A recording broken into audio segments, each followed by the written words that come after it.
வாங்க புளிச்சக்கீரை தொக்கு இல்லைனா இது புளிச்சக்கீரை ஊறுகான்னு சொல்லலாம். அவ்வளோ எம்மியாக அவ்வளோ டேஸ்ட்டாக இருக்க போகுது. ஸோ வாங்க எப்படி பண்ணுறதுன்னு பார்க்கலாம். ஸோ ஃபர்ஸ்ட் அதுக்கு ஒரு பேனில் எண்ணெய் சேர்த்துக்கலாம். எண்ணெய் நல்லா சூடானதுக்கப்புறமா கட்டி பெருங்காயம் சேர்த்துக்கலாம். பெருங்காயம் நல்லா இதுக்கு ஒரு ஃப்ளேவர் கொடுக்கும்.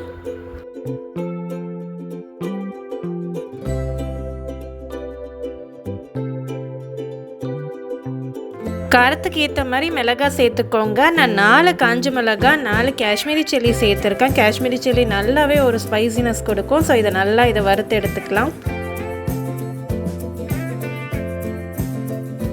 எண்ணெயில் நல்லா வறுத்ததுக்கப்புறமா இது ஒரு பிளேட்டில் எடுத்து வச்சிடலாம்.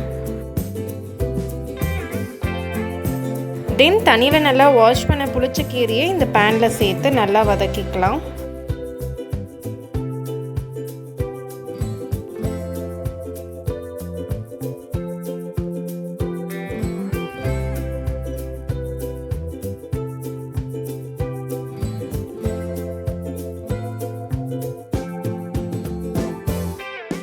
புளிச்சக்கீரை இது போல் நல்லா வதங்கினதுக்கப்புறமா இதை ஒரு பிளேட்டுக்கு மாற்றி எடுத்துக்கலாம்.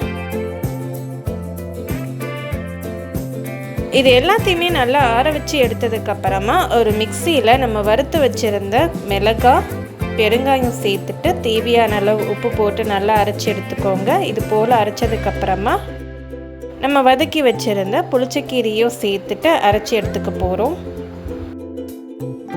புளிச்சக்கீரையை அரைச்சி எடுத்ததுக்கப்புறமா அதில் கொஞ்சமாக தண்ணி சேர்த்து இன்னும் நல்லா அதை பேஸ்ட் மாதிரி அரைச்சி எடுத்துக்கலாம். இப்போ தாளிக்கிறதுக்கு ஒரு பேனில் எண்ணெய் சேர்த்துக்கலாம்.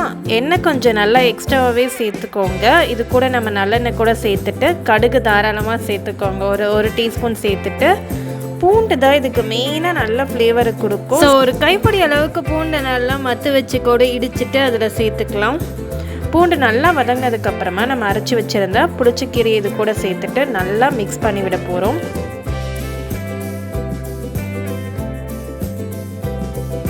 எண்ணெயிலேயே நல்லா இது ஒரு 2 to 3 minutes நல்லா வதங்கட்டும்.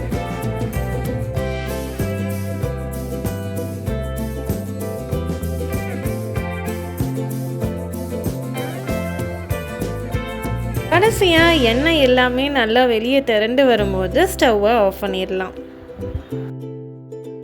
அவ்வளோதான் ஃப்ரெண்ட்ஸ், நல்லா யம்மியான டேஸ்டான புளிச்சக்கீரை ஊறுகாய் ரெடி ஆகிடுச்சு. இதை நம்ம சாதத்துக்கு கூட வச்சு சாப்பிடும்போது அவ்வளோ டேஸ்ட்டாக இருக்கும். இதை நம்ம சைடிஷாக பிக்கிள் மாதிரியும் சாப்பிட்லாம், ஆர் இதை சாதத்தில் போட்டோம் நம்ம கீரை மாதிரியே சாப்பிட்லாம். அவ்வளோ டேஸ்ட்டாக இருக்கும். ஸோ நீங்களும் இதை உங்கள் வீட்டில் ட்ரை பண்ணி பார்த்துட்டு எப்படி இருக்குன்னு சொல்லி மறக்காமல் கமெண்ட்ஸில் சொல்லுங்கள். அண்ட் அதுக்கு முன்னாடி என்னோட சேனலை ஃபர்ஸ்ட் டைமாக பார்க்குறீங்கன்னா மறக்காமல் சப்ஸ்கிரைப் பண்ணியும் பக்கத்தில் இருக்க பெல் ஐக்கானே கிளிக் பண்ணிக்கோங்க.